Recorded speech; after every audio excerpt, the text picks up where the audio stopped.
Hello everyone and welcome back or welcome to Stable Mysteries production. And today it's a little bit of a different kind of video. Today I'm going to be reading the very first chapter of my brand new book I hope to publish in December of 2026. Now, I won't be revealing the title just yet, but stay tuned because as we get closer to the publishing, I may just reveal a little bit of a hint about it. So, if you've already seen my short, you know a little bit of information about this book said in the description. So I won't be spending very much time on giving some background info in this video, but I will be diving into reading the very first chapter, which is called Chapter 1, A Good Day Turned Rotten.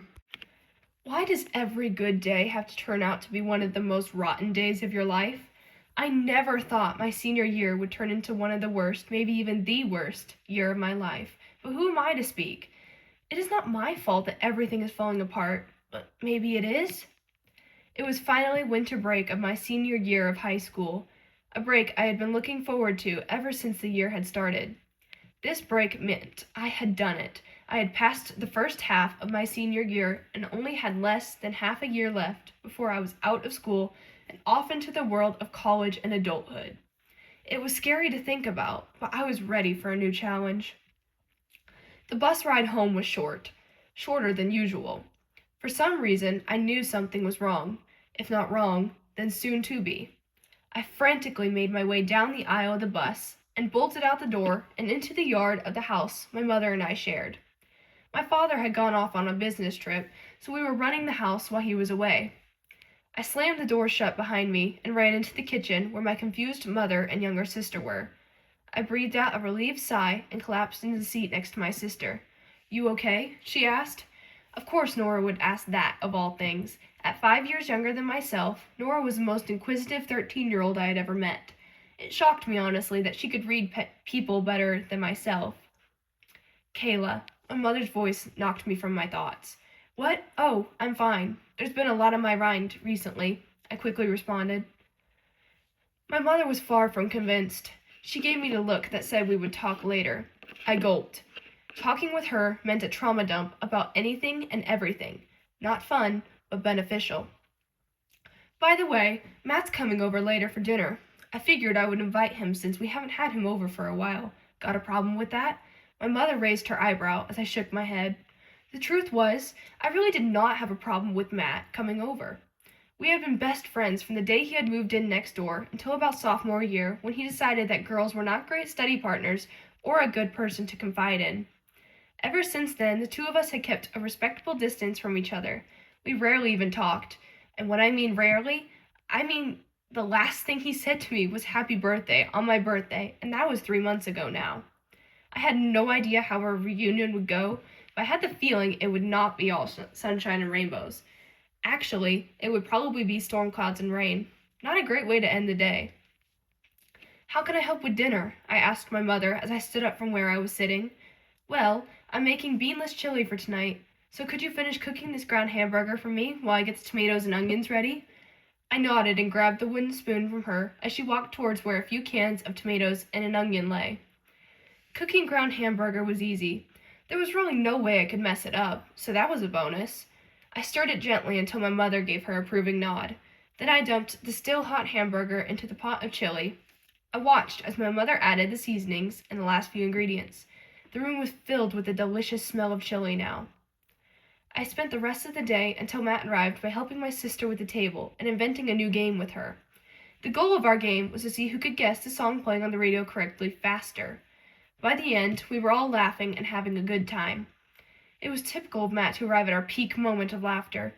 The surprise on his face was priceless and only made me laugh harder. "Oh, Matt, I'm sorry you had to walk into this. Come with me. Make yourself at home." My mother ushered Matt away as he gave me a confused look. I shrugged in his direction, a small smile escaping my lips. Finally, I understood something he did not. Well, there was a first time for everything. My mother brought Matt into the kitchen and sat him down on the bar that overlooked the kitchen. A great way to keep him distracted as Nora and I regained our composure. It took us about 5 minutes to stop laughing and switch out of our cleaning clothes and into some decent clothes for company. Though my version of decency around Matt was a Guns N' Roses band t-shirt with some simple ripped blue jeans, a normal outfit I would wear at school. Dinner was amazing. It was as if we were living in the old times before sophomore year ruined Matt and I's friendship. Laughter filled the table as old memories were brought back. Fun ones, sad ones, funny ones, all of it. Then the phone rang. My mother was old-fashioned and still had a working phone on the wall. For emergencies, she always said. That was when it came to me. Was this an emergency? Who was calling us at this hour on that wall phone? I exchanged a quick glance with my mother as she stood up to answer the phone.